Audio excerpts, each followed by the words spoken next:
का मशकूर हूँ और मैं अशोक शर्मा जी का शुक्रिया करता हूँ कि बड़े ही अच्छे ढंग से इन्होंने हमारा जो प्रोटेस्ट का प्रोग्राम था कालाकोट में उसी कड़ी के अंतर्गत प्रोग्राम को ऑर्गेनाइज किया। एक संदेश देना चाहते थे मीर साहब की लीडरशिप में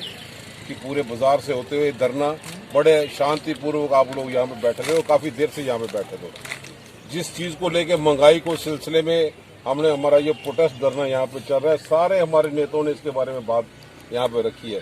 मेरे लफ्ज़ भी मेरे जज्बात भी इसके साथ हैं कि आज ज़रूरत है जिस ढंग से महंगाई की मार के माध्यम से मोदी सरकार गरीब अवाम की कमर तोड़ रही है, उसका विरोध करना जरूरी है। तो आज उस विरोध के कड़ी में हमारा कालाकोट में धरना कामयाब धरना, मैं अशोक शर्मा जी को मुबारकबाद देता हूँ। ये दिग्गज हमारे नेता यहाँ पे हैं और मैं समझता हूँ आज कालाकोट के सारे लोग, सारे सम्मानित लोग यहाँ पे नहीं आए हैं, लेकिन हमारे मुगल साहब जो शायद जिनकी कमी हम महसूस करते हैं, मैं दिल की गहराई से उनको श्रद्धांजलि अर्पित करता हूं कि वो हमारी रीढ़ की हड्डी थे, कांग्रेस की रीढ़ की हड्डी थे, यहाँ पे आवाज यहाँ पे बुलंद करते थे। आखिरी दम तक कांग्रेस की सोच को बढ़ाने के लिए, सोनिया गांधी जी के पैगाम को बढ़ाने के लिए अपना योगदान देते थे। आज हमारे बीच में नहीं है, लेकिन मैं समझता हूँ उनके आशीर्वाद के मुताबिक ये कारवां जो है वो आगे बढ़ रहा है।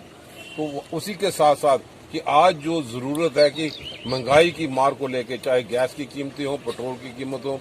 मीर साहब उसमें पूरी रोशनी यहाँ पे डालेंगे क्योंकि आप काफी देर से यहाँ पे बैठे थे, तो अपने जज्बात भी उसके साथ जोड़ता हुआ। लेकिन जरूरत है कि जिस ढंग से आप लोग महसूस करते हैं कि कम से कम 2 टर्मों में हमारा कांग्रेस का नुमाइंदा यहाँ पे नहीं है, लेकिन लोगों के बीच में कमियां, लोगों के बीच में दुश्वारियों का पहाड़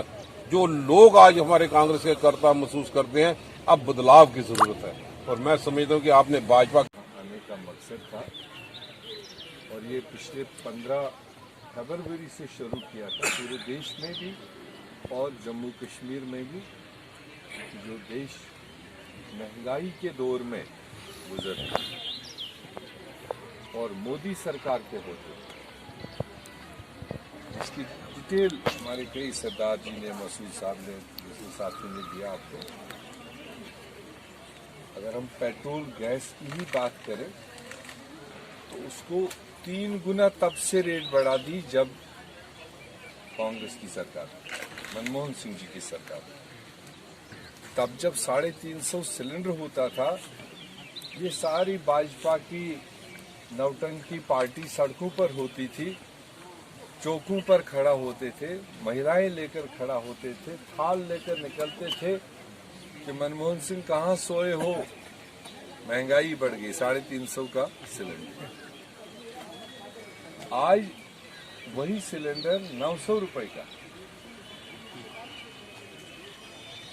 और या तो लोग अमीर हो गए, मैं तो जाती तौर यही महसूस करता हूँ। ये कहां से किधर से हुए, या तो लोग अमीर हुए या फिर दबाव में है,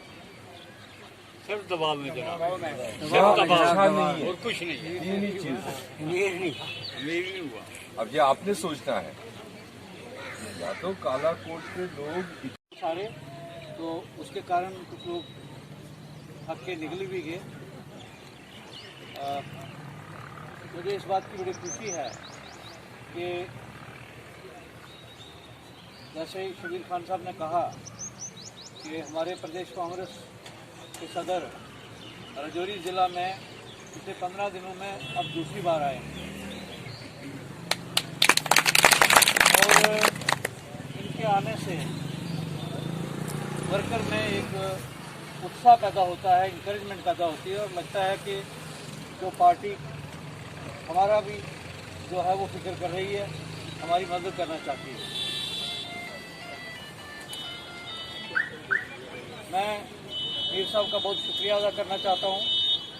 कि इन्होंने यहाँ नहीं बल्कि पूरी रियासत में पिछले 5 साल में जगह जगह जाके काम किया है। शायद वक्त ऐसा था, हालात ऐसे थे कि उसका सिला जो है वो कांग्रेस को नहीं मिल सका। पर पिछले दिनों जब ये महंगाई के खिलाफ का 45 दिन का प्रोग्राम कांग्रेस ने पूरे हिंदुस्तान में और रियासत में जहां मीर साहब ने शुरू किया है, ये जगह जगह गए हैं और हर जगह जाने के बाद ऐसे लग रहा है कि जो जो सिला उन 5 साल में नहीं मिला, उसका मुआवजा जो है आने वाले वक्त में कांग्रेस को इस रियासत में मिलेगा। आपको सुनना चाहते हैं, जिस मकसद के लिए पिछले 44 दिन से जम्मू कश्मीर के गली कूचे में कांग्रेस पार्टी के सारे नेता और मीर साहब जगह जगह जा रहे हैं, वो आप लोगों के लिए, आम गरीब आदमी जो इस वक्त महंगाई की चक्की में पिस रहा है, बेरोजगारी की चक्की में युवा जो पिस रहा है, हमारे हकूक खत्म कर दिए, हमारी रियासत खत्म कर दी, जिसमें हम सब लोग मुलव्वस से पिस रहे हैं, और वो बजरी और रेत जो आटे की तरह बिक रहा है आज तोड़े में, उसके खिलाफ प्रदर्शन और धरना करने का सिलसिला जो है वो कल रजौरी के अंदर जो है उसको हम जो है आखिरी चरण पे यहाँ पहुंचे हैं। हर कॉन्स्टिट्यूंसी और जम्मू और कश्मीर से लेकर के आवाज तो हमने बुलंद की है, और यहाँ के अशोक शर्मा साहब बहुत ही मेहनती और गरीबों के मसीहा और इस खित्ते की आवाज कि जिन्होंने हमेशा गरीबों की जंग लड़ी, उन्होंने आज इस प्रोग्राम का इत्माम किया। यहाँ आप सब लोग यहाँ आए, आपने कांग्रेस की आवाज में अपनी आवाज मिलाई, हमारी एक चिंगारी जो है वो उठी है। ये सिलसिला खत्म नहीं होगा। हम एक पहले फेज में यहाँ तक पहुँचे हैं, यहाँ जुनैद साहब ने फॉरेस्ट एक्ट की बात भी की, ये बोर्ड के मेंबर भी रहे, हमारे जिला के रोशनी एक्ट की बात भी जाल साहब ने की। ये तमाम चीजें आपके सामने हैं। आज मेरी कॉन्स्टिट्यूंसी निशारा सुदरबनी में ये हाल है, हालांकि ये कानून तो